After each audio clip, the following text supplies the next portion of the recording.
السلام علیکم ورحمۃ اللہ وبرکاتہ۔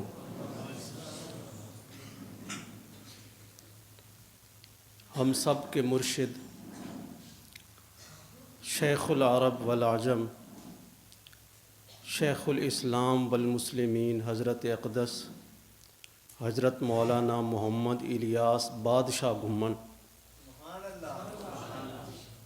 کی کرامات اور آپ کے انوار و فیوضات ہم کھلی آنکھوں سے دیکھ رہے ہیں۔ آپ جسمانی طور پر تو اس مرکز میں موجود نہیں ہیں،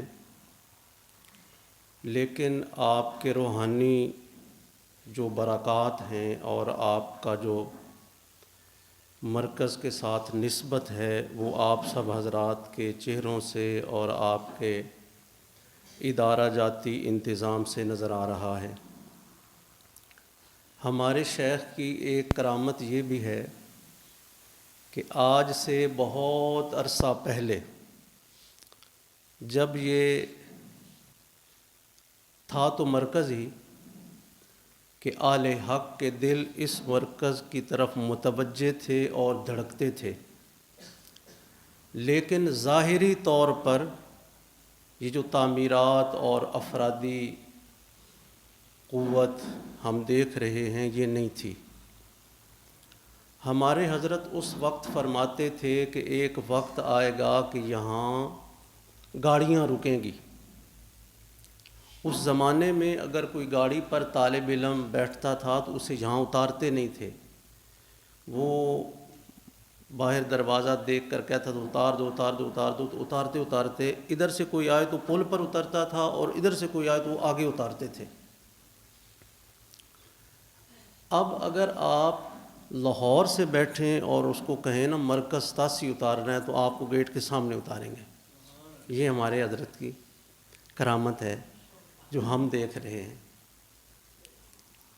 اللہ رب العزت پوری دنیا کو اپنا نیک بندہ بنا لے، پوری دنیا کے مسلمانوں کو اللہ اپنا بنا لے، لیکن یقین مانیں ہمارے شیخ کے متعلقین جتنے بھی ہیں، جتنے تھوڑے عرصے میں اللہ نے انہیں اپنی طرف کھینچا اور جذب کیا ہے، کم از کم مجھ طالب علم کی نظر میں شاید ہی ایسا کوئی خانقاہ یا ایسا کوئی شیخ ہو۔ ہم بہت سارے دوست ایک دوسرے کے ماضی کو جانتے ہیں، یقین مانیں میرے جیسا شخص شاید ہی کہیں سے سدھر سکتا۔ بہت سارے احباب ہم جو ماضی میں ایک دوسرے کو جانتے ہیں، ہمارا جو مزاج یا ہماری جو کام کی ترتیب تھی، شاید ہی دنیا کی کوئی فیکٹری ہمیں درست کر سکتی، لیکن حضرت الشیخ سے وابستہ ہونے کے بعد اب بہت سارے لوگ کہتے ہیں کہ آپ بہت بدل گئے ہیں۔ یہ ہمارے حضرت کی کرامت ہے۔ اللہ رب العزت ان کو صحت عافیت کے ساتھ دنیا اور آخرت کی ساری خوشیاں عطا فرمائے۔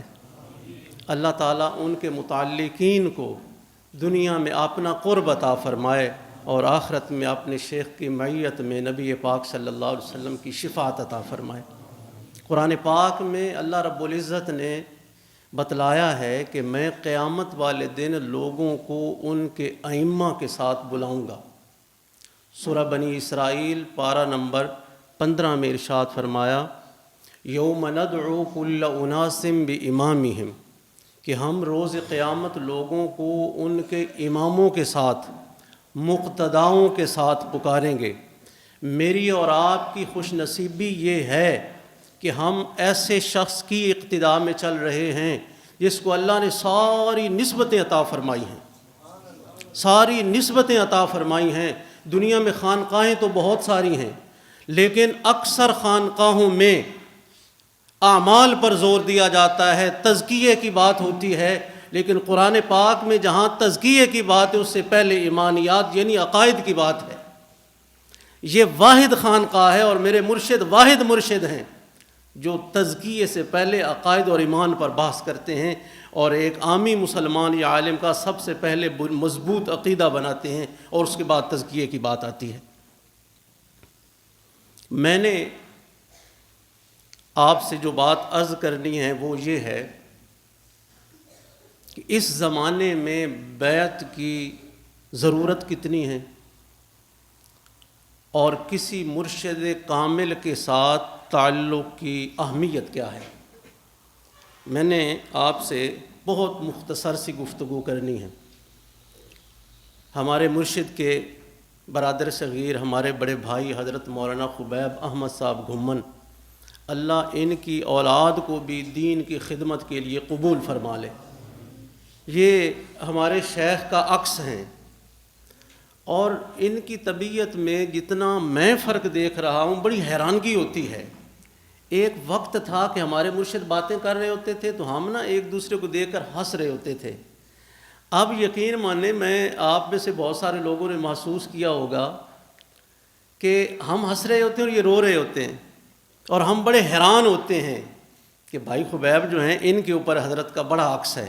اللہ رب العزت ان کی خدمات کو قبول فرمائے، اللہ تعالیٰ اپنی شان کے مطابق ان کو اجر عطا فرمائے۔ قرآن پاک میں اللہ رب العزت نے ارشاد فرمایا، وَاذْكُرِ اسْمَ رَبِّكَ وَتَبَتَّلْ إِلَيْهِ تَبْتِيلًا رَبُّ الْمَشْرِقِ وَالْمَغْرِبِ لَا إِلَٰهَ إِلَّا هُوَ فَاتَّخِذْهُ وَكِيلًا، کہ تم اپنے رب کا نام لو۔ وَاذْكُرِ اسْمَ رَبِّكَ، اپنے رب کا نام لو، یعنی اللہ کا ذکر کرو۔ اللہ تک پہنچنے کا بہترین یا شارٹ کٹ راستہ اللہ کا ذکر ہے، اور جیسے فقہا کا اجماع جس مسئلے پر ہو جائے یا صحابہ کا کسی مسئلے پر یا امت کا کسی مسئلے پر اجماع ہو جائے تو وہ قرآن کی طرح مضبوط دلیل ہوتی ہے۔ اجماع صحابہ مستقل دلیل ہے، اور جیسے قرآن دلیل ہے، سنت متواترہ دلیل ہے، ویسے ہی اجماع بھی دلیل ہے۔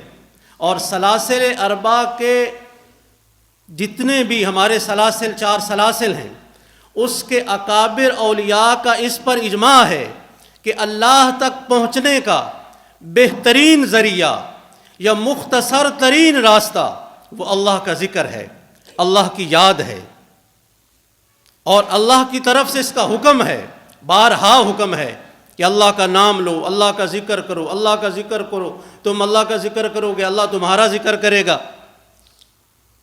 تو ذکر اللہ وصول الی الحق کا بہترین راستہ ہے۔ لیکن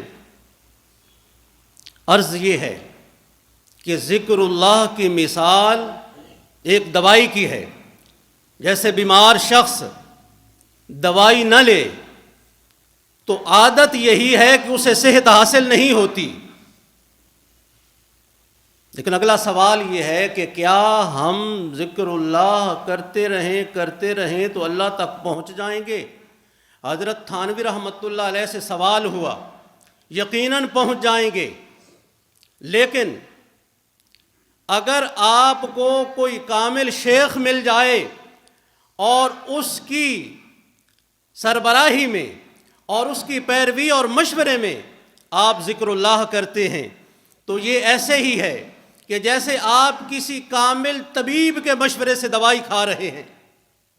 اب آپ کو صحت بہت آسانی کے ساتھ مل جائے گی اور جلد مل جائے گی۔ اور اس کے ساتھ ساتھ جیسے گناہوں سے بچنا ضروری ہے، جیسے دوائی میں حکیم آپ کو دوا کے ساتھ ساتھ بتاتے ہیں کہ آپ نے یہ پرہیز کرنا ہے، اگر آپ پرہیز نہیں کریں گے تو آپ کو بہترین اور کامل ترین حکیم کی دوائی اور مشورہ فائدہ نہیں دے گا جب تک آپ اس کی بتائے ہوئے پرہیز کو نہیں مانیں گے یا کریں گے۔ ویسے ہی فرمایا کہ کامل شیخ کی صحبت میں رہ کر ذکر اللہ بھی ہو، لیکن اس کے ساتھ ساتھ گناہوں سے بچنے کا اہتمام بھی ہو، تو اللہ رب العزت ایسے شخص کو اپنی نسبت عطا فرمائیں گے۔ اور حضرت تھانوی رحمۃ اللہ علیہ سے خواجہ عزیز الحسن مجذوب رحمۃ اللہ علیہ نے سوال کیا تھا کہ حضرت جب آپ یہ بتا رہے ہیں کہ وصول الی الحق کا طریقہ ذکر اللہ ہے تو شیخ کامل کی ضرورت کیوں ہے؟ تو آپ نے فرمایا خواجہ صاحب کاٹتی تو تلوار ہے لیکن کاٹتی تب ہے جب سپاہی کے ہاتھ میں ہو، خالی پڑی ہوئی تلوار کسی کام کے نہیں۔ اگر آپ شیخ کامل کی صحبت میں رہ کر یا اس کے بتائے ہوئے طریقے کے مطابق ذکر کریں گے تو آپ کو وصول الی الحق ہوگا۔ اور جیسے میں نے عرض کیا کہ سلاسل اربع کے اکابر اولیاء کا اتفاق و اجماع ہے کہ جو شخص 3 کام کر لیتا ہے اس کو اللہ صاحب نسبت بنا دیتے ہیں۔ وہ 3 کام کیا ہیں؟ صحبت اولیاء اللہ کا التزام، مسلسل رہنا، تھوڑی دیر نہیں۔ فرمایا ایک بے جان انڈا ہے، 21 دن مرغی کے نیچے پڑا رہتا ہے تو بے جان زردی حیات پا کر بچہ بن کر ٹھوکر مار کر چونچ سے باہر نکل آتا ہے۔ اگر آپ اولیاء اللہ کی صحبت میں رہیں گے، مسلسل رہیں گے یا ایک خاص مدت تک رہیں گے تو آپ گناہوں کے خول کو ٹھوکر مار کر باہر نکلیں گے اور آپ کو حیات روحانی جسے نسبت کہا جاتا ہے وہ عطا ہو جائے گی۔ اب جیسے بچہ جو بے جان زردی تھی وہ بچہ بن کر نکلا ہے، دنیا کی گرمی سردی کو برداشت کرتا ہے، آگے اس سے نسل چلتی ہے۔ جب آپ کو نسبت عطا ہو جائے گی، اب گناہوں کے ماحول میں رہتے ہوئے اب اللہ اللہ کرنے سے آپ کو کوئی چیز روک نہیں سکتی۔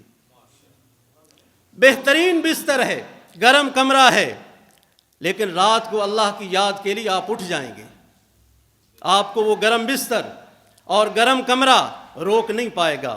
گناہ کے ماحول میں رہتے ہوئے آپ اللہ کی اطاعت اور فرما برداری کی لذت اٹھائیں گے۔ یہ جو نسبت ہوتی ہے عموماً آپ نے لفظ سنا ہوگا، نسبت چیز کیا ہے؟ حیات قلبی یا حیات روحانی کا نام نسبت ہے۔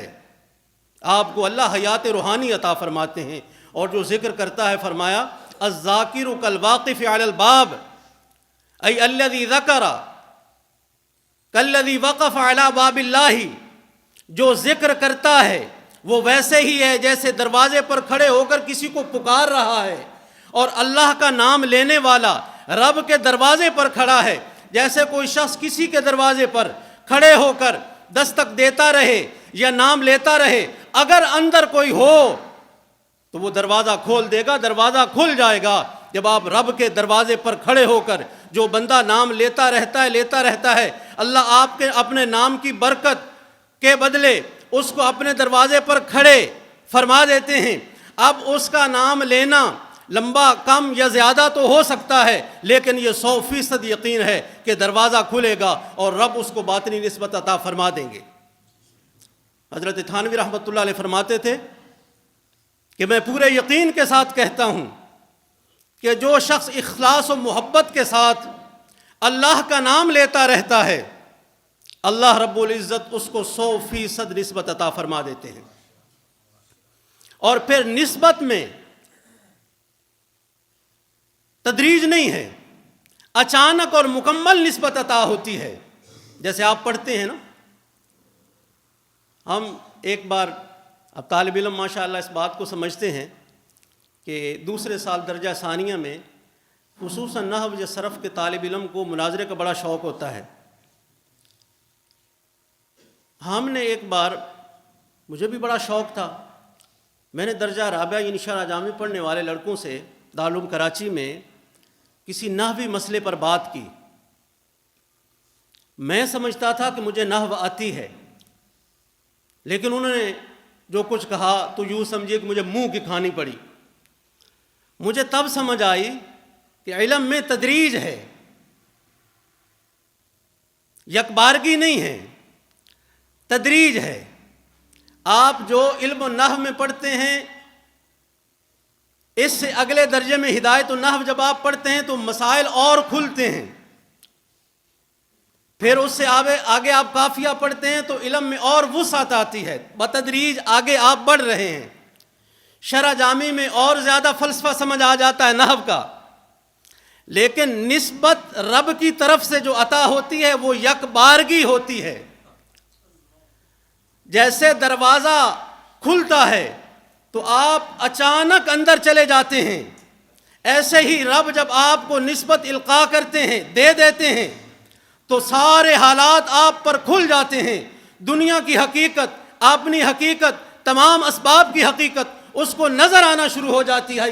یہی وجہ ہے کہ نبی پاک صلی اللہ علیہ وسلم نے ارشاد فرمایا کہ مومن کے فراست سے ڈرو، اس لیے کہ وہ اللہ کے دیے ہوئے نور سے دیکھتا ہے، یعنی وہ نسبت روحانی یا حیات روحانی اس کو حاصل ہو جاتی ہے کہ اب دنیا کے حقائق اس کو نظر آنا شروع ہو جاتے ہیں۔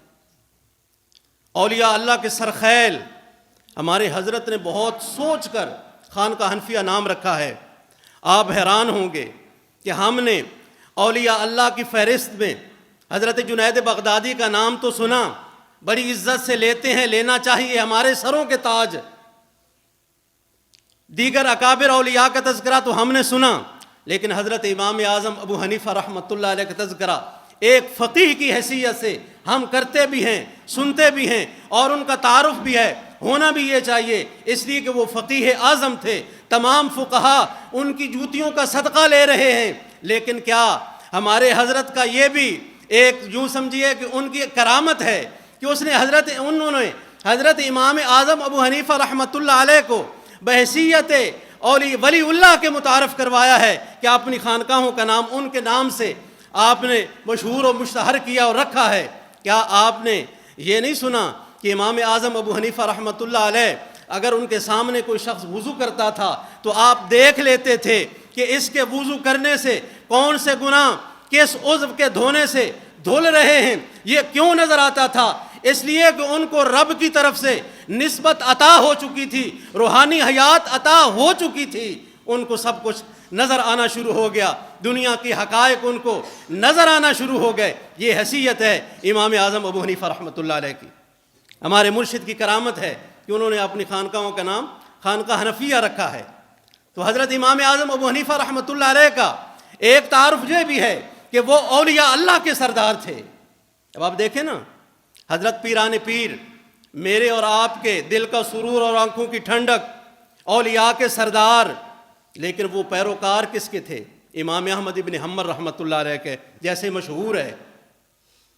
اور امام احمد ابن حنبل رحمۃ اللہ علیہ تو امام صاحب کے شاگردوں کے شاگرد ہیں، یعنی امام احمد ابن حنبل رحمۃ اللہ علیہ کو جو فیض ملا ہے وہ کئی واسطوں اور سلسلوں کے ساتھ امام صاحب سے ملا ہے۔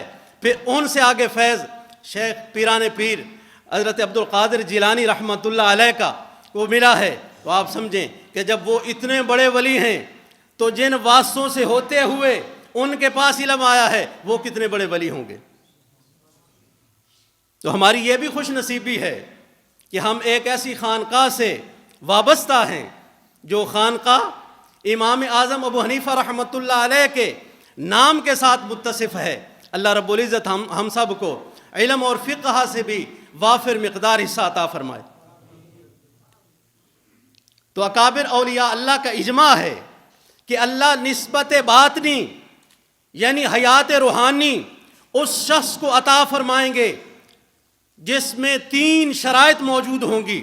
پہلی شرط صحبت اولیاء اللہ کا التزام، مسلسل رہنا۔ اگر انڈا چند دن مرغی کے نیچے رکھ کر اٹھا لیں یا مرغی کو بھگا دیں تو انڈا کھانے کے قابل نہیں ہوگا، انڈا خراب ہو جائے گا۔ حیات کیا اس نے پانی ہے، اس انڈے سے بچہ کیا نکلنا ہے، اس بچے سے دنیا نے مستفید کیا ہونا ہے، کھانا کیا ہے، وہ انڈا خراب ہو جائے گا۔ اگر مسلسل اولیاء اللہ کی صحبت میں نہیں رہیں گے تو خراب ہو جائیں گے، پھر دنیا سے ہمیں فائدہ نہیں، ہماری ذات ہی تباہ ہو جائے گی۔ اس لیے فرمایا پہلی شرط ہے صحبت اولیاء اللہ کا التزام، اور دوسری شرط ذکر اللہ پہ دوام۔ اس لیے نبی پاک صلی اللہ علیہ وسلم نے ارشاد فرمایا کہ اعمال پر مداومت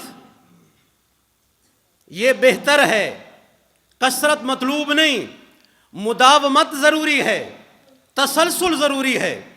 اس لیے ہمارے حضرت فرماتے ہیں کہ آپ روزانہ کی بنیاد پر اعمال کریں، جیسے تلاوت بتائی جاتی ہے کہ اور کچھ نہ ہو تو ایک رکوع ہی پڑھ لیں، ناظرہ نہیں پڑھا جاتا تو دیکھ کر ہی پڑھ لیں، اگر تسبیحات پوری نہیں ہوتی تو کچھ مقدار کم از کم تسبیحات آپ کر لیں تاکہ تسلسل اور مداومت برقرار رہے۔ تو ذکر اللہ پر مداومت یہ دوسری شرط ہے حیات باطنی یا روحانی کے حصول کے لیے۔ اور تیسری شرط گناہوں سے بچنے کا اہتمام۔ جیسے بہترین دوائی آپ کو فائدہ نہیں دے گی جب تک آپ پرہیز نہیں کریں گے، اسی طرح ذکر اللہ کی مداومت بھی آپ کو کامل نفع نہیں دے گی۔ نفع نہیں، میں نے نفع نہیں کہا۔ ہمارے شیخ کی ایک کرامت یہ بھی ہے، جیسے ایک ہمارے ساتھی فرما رہے تھے مولانا ندیم صاحب، کہ الفاظ بھی اللہ رب العزت، اب میں اتنا بولتا نہیں ہوں لیکن اللہ تعالیٰ الفاظ نکلوا رہے ہیں، تو ذکر اللہ کا فائدہ تو ہے، اس لیے میں نے یہ نہیں کہا، میں کہہ رہا ہوں کامل فائدہ تب تک نہیں ہونا جب تک گناہوں کو چھوڑنے کا اہتمام نہ ہو۔ دوائی فائدہ تو دیتی ہے لیکن کامل فائدہ نہیں دیتی جب تک پرہیز نہ کریں۔ اس لیے فرمایا جس شخص میں یہ تین باتیں ہوں گی، جو ان تین شرائط کے ساتھ ہوگا، اس کو اللہ رب العزت حیات باطنی عطا فرمائیں گے۔ اور شیخ کتنا ضروری ہے۔ حضرت تھانوی رحمۃ اللہ علیہ سے ایک عالم نے سوال جواب بحث کی صورت میں، یعنی جیسے مناظرانہ ایک انداز ہے، ایسے بحث کی کہ تقوی اور پرہیزگاری اختیار کرنا تو فرض ہے، یعنی تزکیہ جسے کہا جاتا ہے، تزکیہ تو فرض ہے، لیکن تزکیے کے لیے شیخ کی جو آپ شرط لگا رہے ہیں یہ کیوں ضروری ہے؟ تو وہ عالم تھے تو حضرت نے فرمایا آپ یہ بتائیں کہ تزکیہ فعل لازم ہے یا فعل متعدی ہے؟ تو انہوں نے فرمایا حضرت فعل متعدی ہے۔ تو فرمایا فعل لازم جو ہوتا ہے وہ تو فاعل پر پورا ہو جاتا ہے، لیکن فعل متعدی کے لیے تو مفعول بھی ضروری ہے۔ آپ ذکر اللہ کرتے ہیں، آپ وصول الی الحق چاہتے ہیں، تو اس کے لیے تو شیخ کا ہونا ضروری ہے۔ فرمایا وہ عالم خاموش ہو گیا، حضرت مجھے مسئلہ سمجھ آ گیا ہے۔ شیخ کی ضرورت اتنی زیادہ ہے، اتنی زیادہ ہے، اور بسا اوقات انسان کو محسوس نہیں ہوتا۔ دنیا کا کون سا عقل مند انسان ہے جو دریا پر پل ہو اور وہ کہے کہ میں نے پل سے نہیں گزرنا، میں نے پانی میں سے گزر کر جانا ہے، یا میں نے بہت دور کا رستہ اختیار کرنا ہے۔ بسا اوقات دو پہاڑوں کو ملانے کے لیے بیچ میں پل ہوتا ہے۔ اب دنیا میں کون سا شخص ہے جس کو عقل مند کہا جائے اور وہ کہے کہ نہیں میں دور کا سفر اختیار کر کے جاؤں گا، یا میں کھائی سے گزر کر جاؤں گا، میں اس پل سے، یعنی جو آسان ترین طریقہ ہے، میں دوسری طرف نہیں جانا چاہتا۔ محترم علماء کرام اور متوسلین حضرات، شیخ جو ہے وہ رب تک پہنچانے کا ایک واسطہ ہوتا ہے، اور بسا اوقات انسان کو پتہ بھی نہیں چلتا۔ پانی کے اندر ایک پتھر پڑا ہوا ہے، آپ اگر اس پانی کے اندر سے گزریں اور کچھ نہ ہو تو آپ کے کپڑے گیلے تو ہو جائیں گے، آپ ایک پتھر کے اوپر پاؤں رکھتے ہیں اور آپ خوش و خرم خشک کپڑوں کے ساتھ دوسری طرف چلے جاتے ہیں، آپ کو پتہ ہی نہیں چلتا کہ ایک پتھر نے آپ کو گیلا ہونے سے اور تکلیف زدہ ہونے سے بچا لیا ہے۔ یہ آخرت میں آپ کو پتہ چلے گا، یہ آپ کو آخرت میں معلوم ہوگا یا قبر میں معلوم ہوگا کہ وہ ایک پتھر جسے ہم شاید محسوس بھی نہ کر سکے، وہ پل جس کی طرف ہماری توجہ بھی نہیں گئی، ہمیں اس نے کتنی مصیبتوں سے اور پریشانیوں سے بچاتے ہوئے پار لگا دیا ہے، اور آج ہم خوش و خرم اور بغیر تکلیف کی دوسری طرف موجود ہیں۔ اور پھر جیسے میں نے عرض کیا کہ شیخ کی نسبت اس شخص کو حاصل ہوگی جس شخص کا دلی لگاؤ اور رجحان جتنا زیادہ ہوگا. اب تو یہ بڑا سائنسی سا دور ہے. کہتے ہیں کہ اچھی کیبل استعمال کریں, اس سے ترسیل بڑی تیز ہوتی ہے. پاکستان کیبل استعمال کریں, اس سے بجلی جو ہے وہ تھوڑی بھی ہو نا تو وہ پہنچ جاتی ہے. بسا اوقات آپ کے پنکھے آہستہ چل رہے ہوں تو کہتے ہیں کہ جی بجلی تھوڑی ہے اور یہ جناب وائرنگ اچھی تار سے نہیں ہوئی, اس لیے بجلی آ نہیں رہی. ترسیل جو ہے اس میں تیزی کیسے ہوتی ہے؟ آپ کا قلبی رجحان یا لگاؤ جتنا زیادہ ہوگا اتنی ترسیل زیادہ ہوگی. اور جس شخص کو اپنے شیوخ کے ساتھ رہتے ہوئے قلبی لگاؤ نہیں بنا, ترسیل نہیں ہوگی, فیوض و برکات کی آمد نہیں ہوگی, اس کے اوپر ان کرامات کا اظہار نہیں ہوگا, تعلق جتنا زبردست ہوگا, جسے ہمارے دادا مرشد شیخ العرب والعجم حضرت الشاہ حکیم محمد اختر رحمۃ اللہ علیہ رحمۃ واسعہ وہ فرماتے ہیں کہ پیر اسے بنائیں جس کے ساتھ بلڈ گروپ میچ کرتا ہو, یعنی جس کے ساتھ قلبی لگاؤ ہو. اس لیے کہ یہ جو نسبتیں ہیں ان کا تعلق دل کے ساتھ اور آنکھوں کے ساتھ بہت زیادہ ہے. میں نے بڑے حضرت کو دیکھا ہے. ہمارے حضرت جب چلہ لگانے کے لیے گئے تو کراچی میں ہم بھی ساتھ گئے, میں اور ہمارے دوست ہیں امین برادران نعت خان, آپ جانتے ہیں. وہاں یہ ترتیب ہوتی تھی کہ وہاں ایک خانقاہ کا قاعدہ تھا کہ آپ نے اپنے مرشد کو بڑے غور سے دیکھنا ہے. یہ جو میر صاحب جو اکثر حضرت کے رسائل جنہوں نے لکھے ہیں, نواب عشرت جمیل میر غالباً ان کا نام تھا رحمۃ اللہ, بڑے بزرگ تھے, بڑا انہوں نے وقت اپنے مرشد کے ساتھ گزارا ہے. اور جتنا وقت گزارا ہے وہ فرماتے ہیں کہ میں ضروری ترین کام کے علاوہ حضرت سے پلک جھپکنے کی بقدر بھی الگ نہیں ہوا. اس کو کہتے ہیں صحبت اولیاء اللہ کا التزام. ہم تو یقین مانے ایک دن کے لیے بلائیں تو ہم پریشان ہو جاتے ہیں کہ اب چھٹی کب ہوگی, اب ہم نے جانا کیسے ہے, کب. میری اپنی یہی حالت ہے, دوسروں کو میں کیا کہوں. تو وہاں ترتیب سی تھی, دیکھتے رہنا. ایک بار نواب صاحب, میرے یہ موجودگی کی بات ہے کہ نواب صاحب نے کوئی جیسے خارش ہوتی ہے یا کوئی اور بات ہے تو انہوں نے آگے پیچھے دیکھا تو حضرت بیمار تھے. اتنے زور سے ڈانٹا کہ نواب صاحب رونے لگ پڑے. انہوں نے فرمایا میری طرف دھیان کرو, یعنی نسبت کے القاء کا تعلق دلی میلان اور نظروں سے بہت زیادہ ہے, اس سے رنگ چڑھتا ہے. ہم دیکھتے ہیں کئی لوگوں کو کہ ان کے چہرے کے خد و خال, نشست و برخاست, بولنے کا انداز, چلنے کا انداز اپنے جو مرشد ہوتے ہیں ان کے مطابق ہو جاتا ہے. اس کا بڑا تعلق ہے. جتنا زیادہ قلبی میلان ہوگا, رجحان ہوگا, فیوض و برکات کا سیلان اور بہاؤ اتنا تیزی سے ہوگا. اس لیے اپنے شیخ سے محبت ہونی چاہیے. اور اتنی محبت اگر آج ایک طرف میرے مرشد بیٹھے ہوں اور دوسری طرف خود امام اعظم ابو حنیفہ رحمۃ اللہ علیہ بھی تشریف لے آئیں تو میری نظریں ادھر ہی رہیں گی, وہاں نہیں جائیں گی.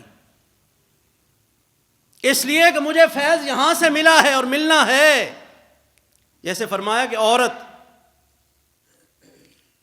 کو اولاد, جائز اولاد اپنے خامد سے ملنی ہے, چاہے وہ جیسا کیسا بھی ہو. دوسرا شخص جتنا بھی حسین ہو, جتنا بھی پڑھا لکھا یا امیر یا بہترین ہو, اس کو جائز اولاد, جائز نفع اپنے خامد سے ملے گا. اگر کسی شخص کے دل میں اپنے شیخ کی محبت ہو اور اس قدر محبت ہو کہ وہ یہ سوچے کہ ان سے بڑے درجے کا ولی بھی آ جائے تو مجھے فیض جو ہے وہ یہیں سے ملے گا, اتنی محبت ہوگی تب فیوز کی ترسیل ہوگی۔ اللہ رب العزت ہم سب کو اپنے شیخ سے فیض حاصل کرنے کی توفیق عطا فرمائے۔ شاید میں اور آپ وہ قدر پا نہیں رہے، کر نہیں رہے، جیسے فرمانا وما قدر اللہ حق قدری ہی، جو رب کی قدر کا حق تھا ہم وہ حق ادا نہیں کر رہے، اس لیے محروم ہیں۔ تو میں اس لیے محروم ہوں کہ جو ہمارے مرشد کی قدر کا حق تھا وہ مجھ سے ادا نہیں ہو رہا۔ آپ تو بڑے خوش نصیب ہیں، آپ بڑے خوش نصیب ہیں، آپ بڑے خوش نصیب ہیں کہ آپ 24 گھنٹے، اب تو خیر آپ کی روحانی برکات ہیں، لیکن جب آپ یہاں ہوتے ہیں تو آپ کی آنکھیں ان کی زیارت کرتی ہیں اور ان کی صحبت میں بیٹھتی ہیں، اور وہ فیوز و برکات و انوارات وہاں سے تقسیم ہو رہے ہوتے ہیں، وہ آپ جھولیاں بھر بھر کر حاصل کر رہے ہوتے ہیں۔ ہم جو دور کے لوگ ہیں، جو دنیا یا دین کی ذمہ داریوں میں مصروف ہیں، ہم بڑے بد نصیب ہیں، آپ بڑے خوش نصیب ہیں۔ ایک بار میں نے ایک خط لکھا۔